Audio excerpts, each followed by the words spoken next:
In the article, Dr. Menaka Gurusamy expresses strong opposition to the Supreme Court Amendment Bill, arguing that simply increasing the number of judges will not solve the fundamental problems within the judiciary. Her primary points of opposition include ideological appointment. She contends that the central government appoints judges based on their own ideology rather than merit or independence. Lack of diversity.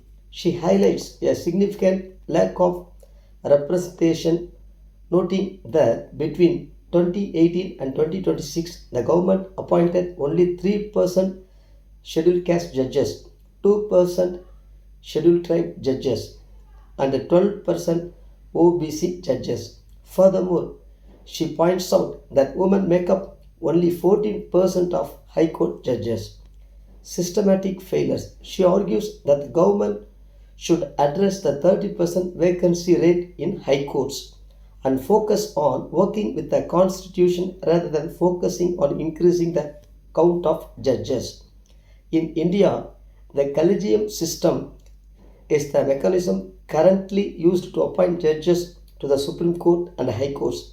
Under this system, the Chief Justice of India and the four senior most judges of the Supreme Court are responsible for recommending the appointment and transfer of judges. Regarding your question about ideological concerns, Dr. Menaka Gurusamy argued during her address on the Supreme Court Amendment Bill that increasing the number of judges does not address fundamental issues within the judiciary. She explicitly alleged that the central government influences in the judiciary by appointing judges based on their own ideology rather than representation, specifically claiming that the government avoids appointing women, lower caste, and religious minorities. She provided the following data points to support her concerns regarding a lack of diversity. High Court vacancies. There are approximately 30% vacancies in high courts. Gender representation. Women comprise only 14% of high court judges. Social representation. She noted that appointment between 2018 and 2026 included only 3% scheduled caste judges, 2% scheduled tribe judges, and 12% OBC judges. இந்த கட்டுரையின் சுருக்கம் தமிழில். இந்திய உச்ச நீதிமன்ற நீதிபதிகள் எப்படி நியமிக்கப்படுகிறார்கள்? இந்திய அரசியலமைப்பின் அரசியலமைப்பு பிரிவு 124 படி உச்ச நீதிமன்ற நீதிபதிகளை குடியரசுத் தலைவர் நியமிக்கிறார். ஆனால் காலப்போக்கில் உச்ச நீதிமன்ற தீர்ப்புகள் இந்த நடைமுறையை மாற்றி அமைத்தன. 1981 வருடம் நீதிபதிகள் பற்றிய வழக்கு, முதல் நீதிபதிகள் பற்றிய வழக்கு. குடியரசுத் தலைவருக்கு இறுதி அதிகாரம் உள்ளது, ஆனால் தலைமை நீதிபதியுடன் ஆலோசனை அவசியம் என்று கூறப்பட்டது. 1993 நீதிபதிகள் பற்றிய இரண்டாம் வழக்கு. நீதித்துறையின் சுதந்திரத்தை பாதுகாக்க தலைமை நீதிபதிக்கே முதன்மை பங்கு வழங்கப்பட்டது. இதன் மூலம் கொலிஜியம் முறை உருவானது. 1998 நீதிபதிகள் பற்றிய மூன்றாவது வழக்கு. கொலிஜியத்தின் அமைப்பு தெளிவுபடுத்தப்பட்டது. அதில் தலைமை நீதிபதி, சீஃப் ஜஸ்டிஸ் ஆஃப் இந்தியா மற்றும் மூத்த 4 உச்ச நீதிமன்ற நீதிபதிகள் இடம்பெறுவர். கொலிஜியம் முறைக்கு எதிரான விமர்சனங்கள். முடிவுகள் வெளிப்படையாக எடுக்கப்படுவதில்லை. எந்த அடிப்படையில் நீதிபதிகள் தேர்வு செய்யப்படுகிறார்கள் என்பது பொதுமக்களுக்கு தெரியாது. இதனால் இந்த முறை இரகசியமாக செயல்படுகிறது என்ற குற்றச்சாட்டு எழுகிறது. National judicial appointment commission NGAC 2014 நாடாளுமன்றம் NGAC சட்டத்தை கொண்டு வந்தது. இதில் தலைமை நீதிபதி, 2 மூத்த நீதிபதிகள், சட்ட அமைச்சர் மற்றும் 2 சிறப்பு நபர்கள் இணைந்து நீதிபதிகளை நியமிக்க வேண்டும் என்று திட்டமிடப்பட்டது.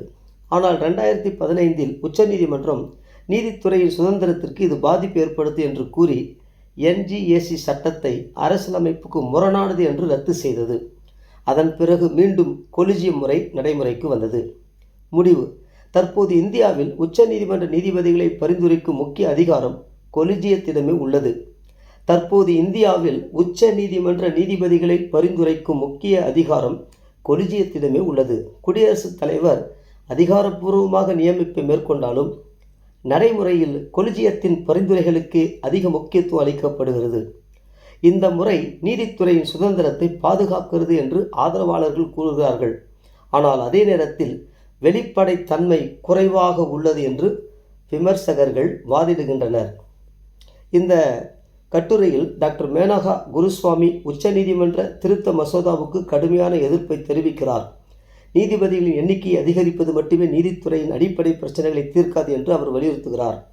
அவரது முக்கியமான கருத்துக்கள்: சித்தாந்த அடிப்படையிலான நியமனங்கள் மத்திய அரசு நீதிபதிகளை அவர்களின் திறமை அல்லது சுயாதீனத்தை அடிப்படையாக கொண்டு அல்லாமல் தங்களது அரசியல் அல்லது கருத்தியல் ஐடியாலஜி சார்பின் அடிப்படையில் நியமிக்கிறது என்று அவர் குற்றம் சாட்டுகிறார். இரண்டாவது, பிரதிநிதித்துவ குறைபாடு. 2018 முதல் 2026 வரை நியமிக்கப்பட்ட நீதிபதிகளில் பட்டியல் சாதி 3% மட்டுமே, பட்டியல் பழங்குடியினர் எஸ்டி 2% மட்டுமே, பிற்படுத்தப்பட்ட வகுப்பினர் ஓபிசி 12% மட்டுமே இடம்பெற்றுள்ளனர் என்று அவர் கூறுகிறார். மேலும் உயர்நீதிமன்ற நீதிபதிகளில் பெண்கள் வெறும் 14% மட்டுமே இருப்பதும் நீதித்துறையில் போதிய சமூக மற்றும் பாலின பிரதிநிதித்துவம் இல்லை என்பதையும் அவர் சுட்டிக்காட்டுகிறார். மூன்றாவது, அமைப்புசார் குறைபாடுகள். உயர்நீதிமன்றங்களில் சுமார் 30% நீதிபதி பணியிடங்கள் காலியாக உள்ளன. எனவே நீதிபதிகளின் எண்ணிக்கையை அதிகரிப்பதை விட முதலில் இந்த காலி இடங்களை நிரப்பவும் அரசியல் அமைப்பின் அடிப்படை மதிப்புகளுக்கு ஏற்ப நீதித்துறை செயல்படுவதை உறுதிப்படுத்தவும் அரசு கவனம் செலுத்த வேண்டும் என்று அவர் வலியுறுத்துகிறார். கொலிஜியம் முறை குறித்து இந்தியாவில் தற்போது உச்ச நீதிமன்றம் மற்றும் உயர்நீதிமன்ற நீதிபதிகளை நியமிப்பதற்கான பரிந்துரைகளை இந்திய தலைமை நீதிபதி சீஃப் ஜஸ்டிஸ் ஆஃப் இந்தியா மற்றும் உச்ச நீதிமன்றத்தின் மூத்த 4 நீதிபதிகள் அடங்கிய கொலிஜியம் அமைப்பு வழங்குகிறது. டாக்டர் மேனகா குருசுவாமியின் கருத்துப்படி நீதிபதிகளின் எண்ணிக்கை அதிகரிப்பது மட்டும் போதாது.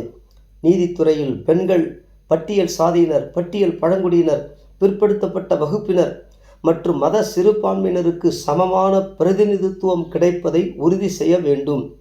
நீதித்துறை உண்மையான சுதந்திரத்துடனும் அரசியலமைப்பின் மதிப்புகளுக்கு ஏற்பவும் செயல்பட வேண்டும் என்பதே அவரது வலியுறுத்தல்களாகும். மேலே உள்ள சமூக பிரதிநிதித்துவ சதவீதங்கள் டாக்டர் மேனகா குருசுவாமி தனது உரையில் மேற்கோள் காட்டிய தரவுகளாகும். இவைகள் அவரது வாதத்தின் ஒரு பகுதியாகும். திருச்சபையாகிய நாம் இந்த உண்மைகளை அறிந்து நீதித்துறையில் அனைத்து சமூகத்தினருக்கும் சமமான உரிமைகள் வழங்கப்படும் பொழுது தீர்ப்புகள் பாரபட்சமின்றி இருக்கும். இந்த நீதித்துறையில் நிலவும் இந்த ஏற்றத்தாழ்வுகள் அகல பாரத்தோடு ஜெபிப்போம். நம்முடைய திருச்சபையின் பிள்ளைகளை நீதிபதிகள் பதவிகளுக்காக ஆயத்தப்படுத்துவோம். தேவன் அதற்கென்று யாரை முன்குறித்திருக்கிறாரோ அவர்களை அடையாளம் கண்டு அதற்கேற்ற உற்சாகத்தை கொடுத்து முயற்சிகளை செய்து அப்படிப்பட்ட உயர் பதவிகளுக்கு மீட்கப்பட்ட பிள்ளைகளை அனுப்புவோம். நன்றி.